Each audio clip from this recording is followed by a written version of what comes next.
അതുകൊണ്ട് മറ്റു പ്രശ്നങ്ങളൊന്നും പേടിക്കണ്ട. എത്തേണ്ട സ്ഥലത്ത് തന്നെ കൃത്യസമയത്ത് അയാൾ എത്തിപ്പെടുമെന്നാ എന്റെ മനസ്സ് പറയുന്നത്. അയ്യോ, ഇവളെ കൊണ്ട് ഞാൻ. പിന്നെ പോലീസിനെ നിയമത്തിനൊന്നും ആർക്കും അങ്ങനെ എളുപ്പം പറ്റിക്കാനൊന്നും പറ്റില്ല. അതുകൊണ്ടല്ലേ കള്ളത്തരം കാണിച്ച ആളെ പോലീസ് പെട്ടെന്ന് തിരിച്ചറിഞ്ഞത്. അല്ല, ഒരിക്കൽ സഹായിക്കേണ്ട സമയത്ത് ആട്ടി ഓടിച്ചത് കൊണ്ടാണെന്ന് അറിയില്ല. അയാളുടെ ഫോട്ടോ കണ്ടപ്പോ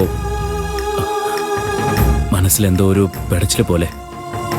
അതാ ഏട്ടനോട് സംസാരിക്കാന്ന് വിചാരിച്ചത്.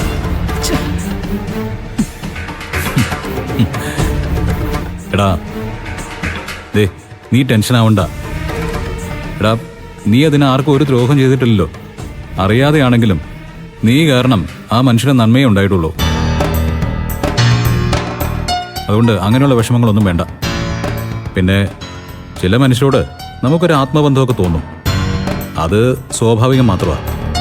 അതുകൊണ്ട് കൂടുതലൊന്നും ആലോചിച്ച് മനസ്സിനെ കുഴപ്പിക്കാതെ പെട്ടെന്ന് പോയി റെഡിയായി ജോലിക്ക് പോകാൻ നോക്ക്. ഓ ചെല്ല്. ശരി ഏട്ടാ. ആ അതെ സോനെ, ശ്യാമമോൾക്ക് വേണ്ട സാധനങ്ങൾ ഞങ്ങൾ വാങ്ങിക്കാട്ടോ. ശരി, എന്നാ ഞങ്ങൾ ഇറങ്ങട്ടെ. സമയം വൈകി, ലേറ്റായി നടയടയ്ക്കും.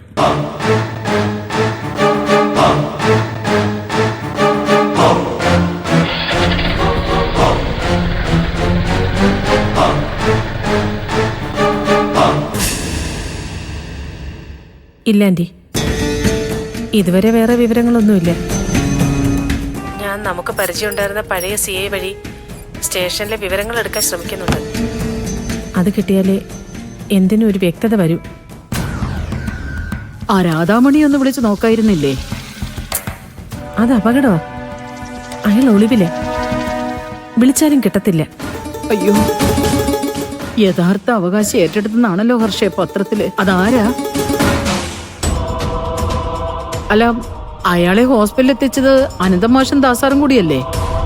അല്ല, ഇനി എനിക്കിട്ടൊരു പണി തരാൻ വേണ്ടി അവരയാളെ ഏറ്റെടുത്ത് കാണുമോ? അതിന് ശേഖരൻ ആന്റിയുടെ പഴയ ഹസ്ബൻഡാണെന്ന് അവർക്കറിയില്ലല്ലോ. ആ അത് ശരിയാ. ഇനി അഥവാ അവർ ഏറ്റെടുത്താൽ തന്നെ ആ കാര്യം അനുപമ ഇന്ദ്രനും അറിയേണ്ടതല്ലേ? ആ, അവരുടെ ഭാഗത്തുനിന്ന് ഇതുവരെ അങ്ങനെ ഒരു സൂചന കിട്ടിയിട്ടില്ലല്ലോ. ഇല്ല, ഇതുവരെ അങ്ങനെ ഒരു സൂചന ഉള്ളതായി തോന്നിയില്ല. രണ്ടാളും കൂടി മോനെ സ്കൂൾ ബാഗും യൂണിഫോമും ഒക്കെ വാങ്ങിക്കാനായിട്ട് പോയിരിക്കുക. ആ എങ്കില് ആന്റി കൂടുതൽ ടെൻഷൻ അടിക്കണ്ട.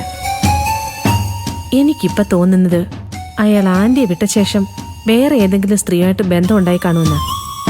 ചിലപ്പോ അവരായിരിക്കും അയാളെ ഏറ്റെടുത്തോണ്ട് പോയത്. എന്റെ ദൈവമേ, അങ്ങനെ എങ്ങനെ ആയാ മതിയായിരുന്നു. പെൺവിഷയത്തിൽ പണ്ടേ അയാളൊരു കോഴിയാ. ചിലപ്പോ ഹർഷ പറഞ്ഞതുപോലെ ഏതെങ്കിലും പെണ്ണുപിള്ള വന്ന അയാളെ കൂട്ടിക്കൊണ്ടു പോയി കാണും. ഞാൻ എന്തായാലും സ്റ്റേഷനിലെ വിവരങ്ങൾ അറിഞ്ഞിട്ട് ആന്റിയെ വിളിച്ചോളാം. രാധൻമണിയെ പോലീസ് പിടിച്ച അയാൾ നമ്മുടെ പേര് പറയാതിരുന്നാ മതിയായിരുന്നു. അയ്യോ, അങ്ങനെ പറയൂ? അതും നമ്മൾ പേടിക്കണോ ഹർഷേ? അയ്യോ, അയാളുടെ ക്യാഷ് മുഴുവൻ കൊടുത്തതുകൊണ്ട് നമ്മുടെ പേര് പറയില്ലായിരിക്കും. എന്നാലും 50,000 വെറുതെ പോയില്ലേ ആന്റി? അത് ഞാൻ നിനക്ക് തന്നോളാം ഹർഷേ. ആ ശേഖരനെ ഇങ്ങോട്ട് വരാതിരുന്ന മാത്രം മതി. ശരി, എന്നാ ആന്റി വെച്ചു. ഞാനേ മോൻ്റെ അടുത്തുനിന്ന് വരിക. അവനവിടെ തനിച്ചേ ഉള്ളൂ. ശരി ഹർഷേ.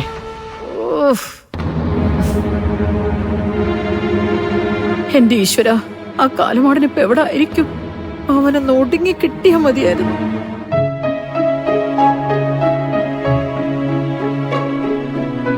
ശേഖര, അതൊക്കെ എടുത്ത് കഴിക്കേ.